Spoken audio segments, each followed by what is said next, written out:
নমস্কার বন্ধুরা, কেমন আছেন আপনারা সবাই? আশা করি ভালো আছেন। তো আজকে একটি অন্যরকম রেসিপি বানাচ্ছি, খুব সহজে হয়ে যায়। বোনলেস চিকেন দিয়ে বানাচ্ছি রেসিপিটি। দেখুন, এইখানে ছোট ছোট কিছু বোনলেস চিকেন নিয়ে নিয়েছি, অল্প, খুবই সামান্য নিয়েছি। আর তার সঙ্গে এদিকে নিয়েছি পেঁয়াজ কুচো করে নিয়েছি, একটুখানি রসুন আমি থতো করে নিয়েছি, আর এখানে একটু বড় বড় করে টমেটো কেটে নিয়েছি। চলুন এবার রান্নাটা শুরু করি। খুব সহজেই হয়ে যায়, অল্প সময় লাগে। যারা নতুন নতুন রান্না করছেন তাদের পক্ষেও খুব সুবিধে হবে রান্না করতে। তো প্রথমেই কড়াইটা গরম করে নিয়েছি, আর তাতে নিয়ে নিচ্ছি সর্ষের তেল। আপনারা রিফাইন্ড অয়েলও ইউজ করতে পারেন। তেলটা একটু গরম হতে দেব। তেলটা গরম হয়ে গেছে, ফোড়নে দিয়ে দিচ্ছি দারচিনি, একটি এলাচ, দুটি লবঙ্গ আর একটু স্টার আনিজ, অল্প সামান্য। ফোড়নটা একটু ভাজা হয়ে গেলেই এর মধ্যে পেঁয়াজগুলো দিয়ে দেব। দিয়ে দিচ্ছি কেটে রাখা পেঁয়াজগুলো। পেঁয়াজটা একটু বেশি পরিমাণে লাগবে। তো এবারে পেঁয়াজগুলোকে খুব সুন্দর করে লাল লাল করে একদম ভেজে নেব, একদম নরম করে নেব, লাল লাল করে ভেজে। পেঁয়াজটা এখানে সুন্দর করে ভাজা হয়ে গেছে। এবার এর মধ্যে আমি দিয়ে দেবো রসুন আর আদা বাটা। দিয়ে দিচ্ছি বেশ কিছুটা থেতো করা রসুন আর আদা বাটা। আপনারা চাইলে রসুন আর আদা একসঙ্গে পেস্ট করেও দিতে পারেন। এবারে রসুন আর আদাটাকেও পেঁয়াজের সঙ্গে ভালো করে একটু ভেজে নেব। রসুন আর আদাটাও বেশ সুন্দরভাবে পেঁয়াজের সঙ্গে ভাজা হয়ে গেছে। এবারে আমি এর মধ্যে দিয়ে দেব ছোট ছোট পিস করে রাখা বোনলেস চিকেনগুলো।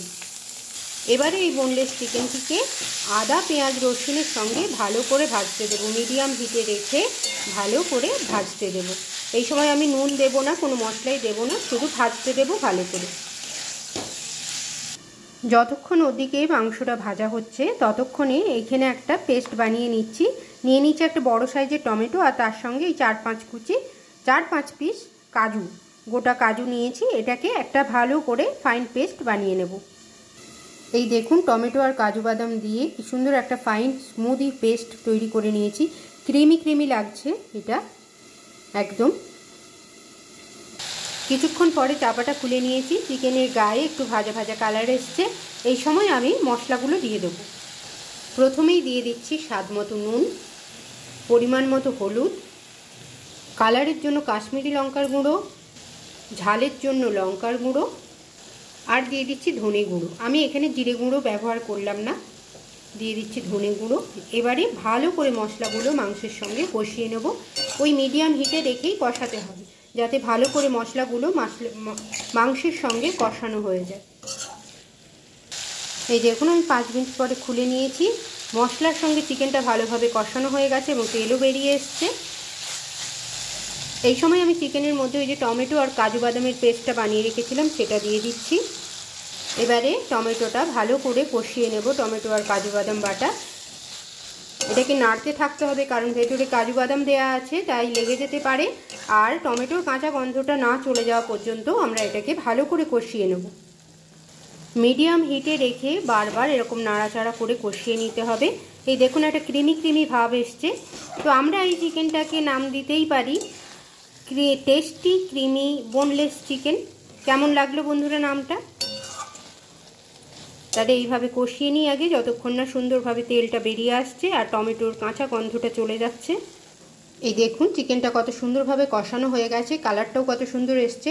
এর মধ্যে আমি 2টি কাঁচা লঙ্কা দিয়ে দিচ্ছি, আর দিয়ে দিচ্ছি 2 চামচ মতো টক দই, যেটা আমি ফেটিয়ে নিয়েছিলাম। টক দইটা দিয়ে দিচ্ছি। এবারে টক দইটা দেওয়ার সময় গ্যাসের ফ্লেমটা কিন্তু একদম লো রাখবেন, আর এটাকে বারবার নাড়তে থাকবেন। এই দেখুন, ভালো করে কষিয়ে নিয়েছি, দইটাও বেশ মশলার সঙ্গে মিশিয়ে নিয়েছি। কি সুন্দরভাবে তেল বেরিয়ে এসেছে, আর রান্নাটাও প্রায় কমপ্লিট হয়ে এসেছে। এবারে পরিমাণ মতো জল দিয়ে দেব। যতটা গ্রেভি আপনারা পছন্দ করবেন সেই রকমভাবে। এটা একদম পাতলা পাতলা লাগবে না, ঝোলের মতো হবে না, একটু গ্রেভিওয়ালা হবে এই রান্নাটা। তো এটা আপনারা ফ্রাইড রাইস, নান, রুটি, পরোটা যার সঙ্গে হোক খেতে পারেন। সাদা ভাতের সঙ্গেও খুব একটা খারাপ লাগবে না। তো এবার পরিমাণ মতো জল দিচ্ছি। পরিমাণ মতো জল দিয়ে দিলাম, অবশ্যই গরম জল দেবেন। দিয়ে এটাকে কিছুক্ষণ ফুটতে দেবেন। এই সময় নুনের স্বাদটা দেখে নেবেন, নুনটা ঠিক আছে কিনা। আর ব্যালেন্স করার জন্য, যেহেতু দই দিয়েছি তার সঙ্গে টমেটো আছে, সেই কারণে মিষ্টিটা একটু দিয়ে দিতে হবে। দিয়ে দিচ্ছি মিষ্টি। নুনটা আমি দেখেছি ঠিক আছে। এই দেখুন বন্ধুরা কত সুন্দর দেখতে হয়েছে। আমি গ্রেভিটা এইরকম রাখলাম। তো আমার টেস্টি ক্রিমি বোনলেস চিকেন আমার তৈরি হয়ে গেছে। আমি আর এর মধ্যে গরম মশলার গুঁড়ো দিচ্ছি না, আমি দিচ্ছি ধনেপাতা। যেহেতু শীতকাল, আমার ধনেপাতার ফ্লেভারটা খুবই ভালো লাগে, পছন্দ করি বাড়ির সবাই, তাই দিচ্ছি ধনেপাতা। এবার নামিয়ে নেব। তো আপনারা এটা সব কিছুর সঙ্গেই খেতে পারেন, খারাপ লাগবে না, সুন্দর লাগবে। চটজলদি একটা সহজ রান্না সবার জন্য রইল। যারা নতুন রান্না শিখছেন তাদের জন্য, তারা তো করতেই পারেন। এইভাবে একবার করবেন, অবশ্যই কম সময়ে হয়ে যাবে এবং খুব সুন্দর টেস্ট হবে। তাহলে বন্ধুরা অতি সহজ উপায়ে অল্প কিছু মশলায় বানিয়ে ফেললাম টেস্টি ক্রিমি বোনলেস চিকেন। তো আপনারা এইভাবে একবার অতি অবশ্যই বাড়িতে ট্রাই করবেন আর আমাকে জানাবেন যে কেমন লাগলো আপনাদের এই চিকেনের রেসিপি।